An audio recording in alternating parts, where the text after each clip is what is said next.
एक दिन गधा जंगल घुम्दै थियो। ऊ खुसी थियो र गाई गाइरहेको थियो।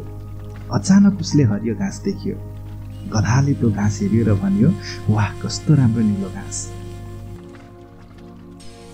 गधा घाँसतिर गयो। ऊ अझै पनि भन्दै थियो, यो घाँस त साँच्चै निलो छ। त्यतिकैमा बाघ त्यहीँ आयो। उसले गधालाई घाँसतिर हेर्दै भन्यो, ए गधा, यो घाँस निलो होइन, हरियो छ। गधाले रिसाउँदै भन्यो, होइन, यो घाँस निलो नै छ, तिमीले गलत भन्यौ। बाघ पनि रिसायो। उसले भन्यो, हामी जङ्गलको राजा सिंह कहाँ गएर बुझौँ न त, उहाँले नै भन्नुहुन्छ घाँस कस्तो रङको छ भनेर।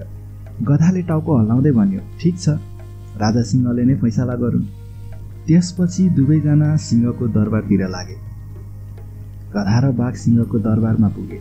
सिंह ठुलो ढुङ्गामा बसिरहेको थियो। गधाले अगाडि गएर भन्यो, राजा बाबु, बाघले मलाई झुटो भन्यो।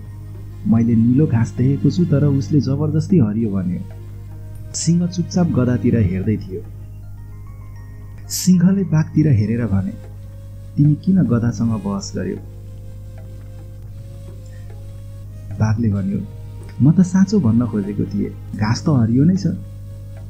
सिंहले गम्भीर हुँदै भने, मलाई थाहा छ घाँस हरियो छ, तर तिमीले गधासँग बहस गरेर गल्ती गर्यौ। सिंहले फेरि भन्यो, बुद्धिमान जनावरले कहिले गधासँग बहस गर्दैन, मूर्खसँग बहस गर्नु समयको बर्बादी हो। त्यसपछि सिंहले बाघलाई केही दिन मौन बस्ने सजाय दियो।